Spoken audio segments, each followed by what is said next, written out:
La galerie Étoirès fut autrefois la galerie de Pierre Loeb, et c'est dans ce lieu même que Michaux, en 1938, donc on a une date anniversaire, en 1938 a fait ce qui est presque sa première exposition, en tout cas sa première exposition en galerie. 38, c'est effectivement le moment de la métamorphose. Alors un poète se change en peintre, c'est-à-dire qu'un poète reste un poète, mais en plus il devient un peintre.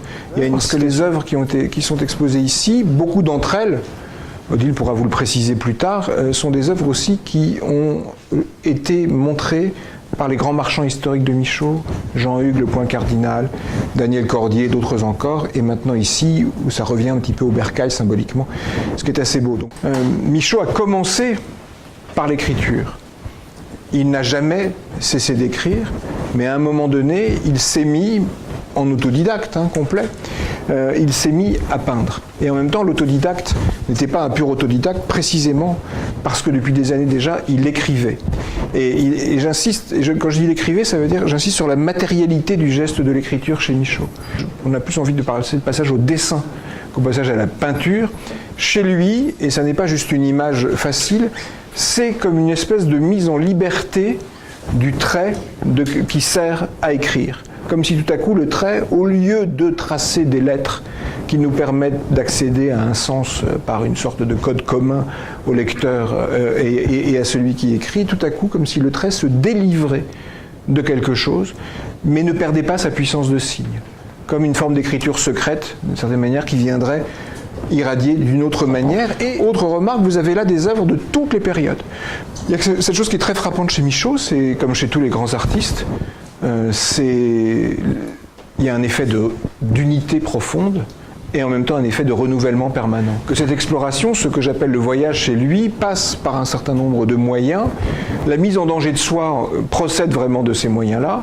Une autre forme de danger chez lui, ça a été cette exploration qui est très aussi marquée par l'époque, qui n'est pas le seul, il y a des précédents illustres, mais qui est très importante, qui est l'usage que Michaux a fait d'un certain nombre de substances, de drogues en particulier, et notamment la mescaline, qui est un champignon mexicain bien célèbre avec lequel on peut faire aussi de l'alcool, mescaline dont il a eu à un moment donné une consommation parfaitement délibérée, afin précisément d'ouvrir une porte dont il ignorait jusque-là qu'elle existait, dont il ne savait pas comment elle pouvait s'ouvrir. Michaux, c'est un homme de l'encre, et l'encre, ça vient aussi de l'encre évidemment de l'écriture. C'est un homme de l'acrylique, ça va être une grande découverte l'acrylique, parce que quand il commence à peindre, l'huile l'horrifie d'une certaine manière, parce qu'il trouve que l'huile a un côté collant, et que dans l'huile on est physiquement, littéralement englué. Ça peut paraître anecdotique, là encore ça n'est pas anecdotique, c'est vraiment quelqu'un qui dessine, écrit, peint pour se désengluer, Michaux. Se désengluer de quoi? Se désengluer de soi-même. Autre chose, c'est de la peinture figurative ou de la peinture abstraite. C'est donc un homme qui travaille sur une exploration intérieure. Pour autant, ce n'est jamais une peinture lyrique, au sens strict du terme, c'est-à-dire que ce n'est jamais une peinture de quelqu'un pour qui le moi devient la chose qu'il faut chanter et raconter. C'est une peinture faussement narrative, faussement confessionnelle, faussement lyrique, qui en prend les gestes, mais qui au contraire fait tout pour se débarrasser d'un premier moi. C'est vraiment une peinture très rimbaldienne de ce point de vue-là, vraiment d'un jeu est un autre. Ça veut vraiment dire quelque chose chez lui, se déposséder de soi. C'est une œuvre où la question de l'angoisse existentielle et métaphysique est là absolument en permanence. Et ça se manifeste dans cette façon d'essayer l'aventure d'être en vie. Qu'est-ce qu'on trouve quand on est dans cette aventure? On se rencontre soi-même. On se rencontre en soi-même, on rencontre ses propres gouffres. Que faut-il faire? Il faut aller les explorer. Cette connaissance par les gouffres. On est vraiment dans quelque chose de cet ordre-là.